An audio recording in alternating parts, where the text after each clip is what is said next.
We're going to talk about President Trump and a new wave of tariffs that he announced on Thursday, including a 100% levy on branded drug imports into the United States. The United States will impose a 100% tariff on a range of products, including pharmaceuticals, and that will come into effect on October 2.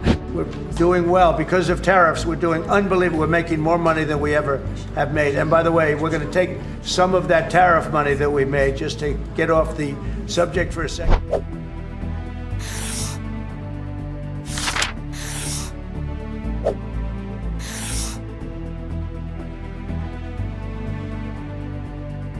A single decision from Washington has shaken the entire pharmaceutical world. What was once seen as a lifeline for millions has suddenly been rebranded as a bargaining tool. Branded medicines, the kind that fill hospital shelves and household cabinets, are now caught in a policy that makes access conditional on building inside the United States. Markets reacted instantly. Pharmaceutical stocks tumbled, investors rushed to pull capital, and whispers spread that this could mark the start of a crisis the industry has never faced before. Even the World Health Organization issued a warning that the rules of the game had been rewritten. If medicine can be turned into a weapon of negotiation, what happens when lives themselves become part of the trade war? Before we dive in, tap that like button. It tells YouTube this content matters. And the shock wasn't limited to global markets. Inside the United States, the consequences quickly filtered down to patients, especially those living far from major cities. Hospitals began warning of delays in the supply of critical treatments, with doctors quietly admitting that life-saving drugs could take weeks longer to arrive. Insurance companies running the numbers projected something even more alarming. Prescription costs could climb by 40 to 60% in the coming year. For households already struggling with rising bills, that kind of increase would be devastating. The picture is even harsher in the Midwest and other rural states, where pharmacies are already scarce. Health experts now warn that entire regions could slip into so-called drug deserts, where access to essential medicine is no longer guaranteed. Patient advocacy groups describe the new reality in blunt terms. What used to be affordable treatment is starting to look like a luxury item. If you've made it this far, consider subscribing. It's how we keep uncovering what others won't say. While rural America braced for shortages, the ripple effects crossed oceans and struck a nerve in Australia. What Washington framed as a matter of trade protection landed in Canberra as something far more personal, a direct challenge to the Pharmaceutical Benefits Scheme, the public drug insurance program that many Australians regard as a cornerstone of national identity. The White House labeled the PBS a form of hidden protectionism, an accusation that Australian leaders rejected outright. Officials responded firmly, declaring that no compromise would be made and framing the move as an attack on their sovereignty and healthcare policy. Markets reacted just as forcefully. CSL, Australia's largest pharmaceutical company, lost 12% of its market value within 48 hours, reflecting investor anxiety over supply chain disruptions and political uncertainty. Behind the scenes, policymakers began weighing alternatives, diversifying export destinations, strengthening domestic production, and accelerating investment in local research to reduce reliance on U.S. access.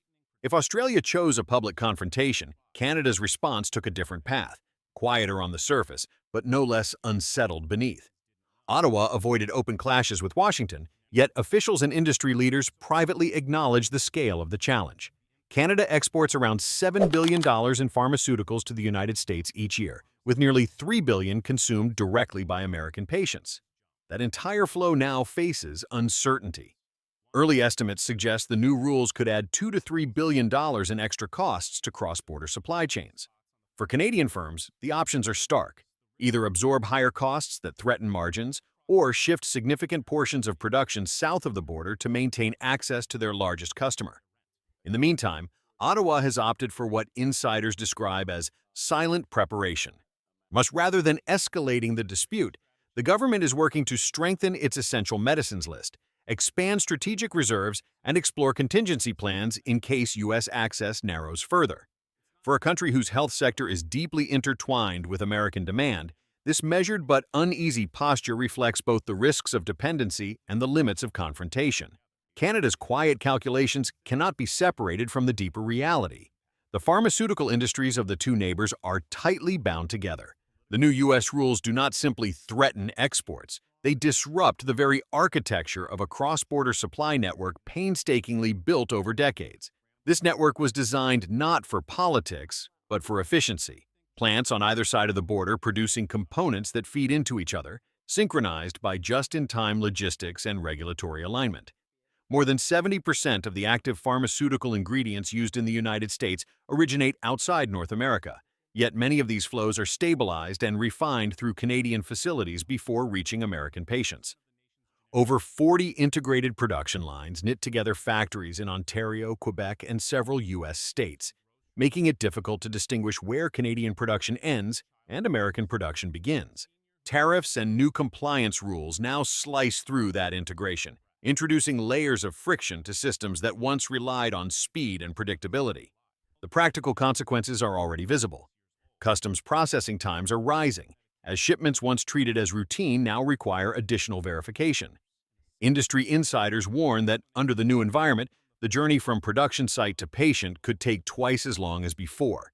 For pharmaceutical logistics providers, already under strain from post-pandemic disruptions, higher fuel prices, and stricter safety protocols, this represents more than an inconvenience. It forces an overhaul of delivery schedules, warehousing needs, and cold chain management systems that are essential for sensitive drugs.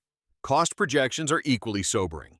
Analysts suggest transportation and compliance expenses could rise by 15 to 20%, squeezing margins for companies and raising prices for end users.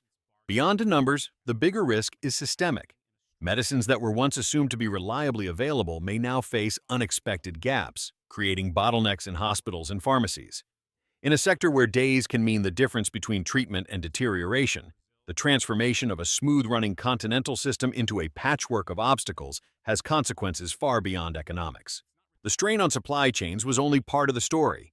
For global investors and multinational pharmaceutical giants, the sudden shift in U.S. policy created something more subtle but equally damaging, a chilling effect on long-term investment. What the White House promoted as a strategy to reshore jobs and boost domestic production has, in practice, introduced a layer of uncertainty that capital markets find difficult to price. Instead of accelerating plans to expand inside America, many companies are now pausing, asking whether the world's largest pharmaceutical market has become too unpredictable to serve as a stable hub. Industry leaders such as Pfizer, Novartis, and Roche openly indicated that their investment roadmaps are under review. This caution quickly spilled into financial markets, wiping out tens of billions of dollars in shareholder value in the space of a week. Analysts noted that the volatility was not only about near-term profit forecasts, but about trust in the consistency of U.S. trade and industrial policy. When rules can shift overnight, even the promise of lucrative incentives struggles to outweigh the risk of being caught in the next policy reversal. European policymakers responded with sharp language, warning that unilateral U.S. measures could erode the credibility of the multilateral trade system built under the WTO. At the same time, capital flows began to shift quietly but decisively.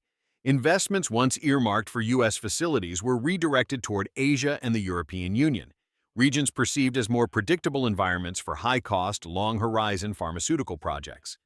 For global research and development, this trend may prove pivotal. Clinical trials, biotech clusters, and next-generation vaccine development could gravitate toward jurisdictions where governments promise stability over confrontation. For Canada, the implications are particularly complex. Its pharmaceutical sector has long balanced a dual dependence, integrated with American manufacturing, yet deeply tied to European research and regulation. If global capital continues to migrate away from the United States, Ottawa may find itself pulled into decisions about alignment, whether to adapt its ecosystem to U.S. requirements or position itself as a bridge to more globally diversified networks. Either path carries risks. Greater integration with Washington could secure short-term access, but lock Canada into volatility, while a pivot toward Europe and Asia could reshape the industry in ways that diminish its role in North American supply chains. The ripple effects of Washington's decision do not stop at wealthy markets or multinational boardrooms. For developing countries, the stakes are sharper and more personal, touching on survival itself. The World Health Organization has already warned that disruptions could extend beyond branded products into the generic medicines and routine vaccines that form the foundation of global health programs. In regions where entire populations depend on international aid shipments, Even a modest slowdown in supply can translate into thousands of preventable deaths. Humanitarian organizations have begun sounding alarms about specific areas of concern. Treatments for HIV, tuberculosis, and malaria, diseases that remain entrenched in parts of Africa and South Asia, could see their costs rise rapidly if manufacturing capacity is diverted to meet American requirements. These programs were painstakingly built over decades, often with the support of Western donors, and a sudden spike in price threatens to unravel years of progress. The financial strain is just as daunting. Health budgets in low- and middle-income countries are already stretched thin by inflation, currency volatility, and the lingering effects of pandemic recovery. If the cost of essential medicines rises, many governments may be forced into painful trade-offs, choosing between funding vaccinations for children or maintaining chronic disease treatment for adults. United Nations officials have described this prospect as nothing less than a global health earthquake, a phrase meant to capture the scale of disruption that could follow from one policy shift in Washington. For Canada, which often positions itself as a partner in global health initiatives, the dilemma takes on a different dimension. The country may face pressure to increase its aid commitments just as its own pharmaceutical sector struggles with higher costs and tighter supply chains. Reconciling domestic priorities with international responsibilities could become a defining challenge, one that tests not only Canada's economic resilience, but also its role as a contributor to global stability in times of crisis. Beyond economics, the policy has emerged as a test of trust between Washington and its allies. Each must now decide, align with U.S. demands, or chart a separate course.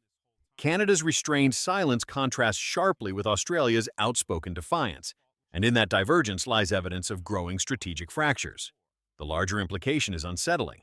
If medicine can be weaponized, what stops food, energy, or technology from following the same path?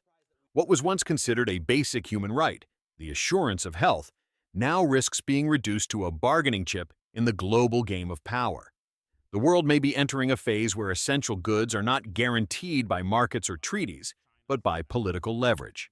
And so the question remains, how far can this strategy go before trust breaks completely? Will allies like Canada and Australia adapt quietly, or will they begin to seek new partnerships outside Washington's orbit?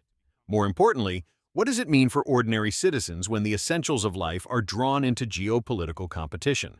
Thanks for watching, and if this resonated with you, don't forget to like and subscribe. Every click fuels the truth.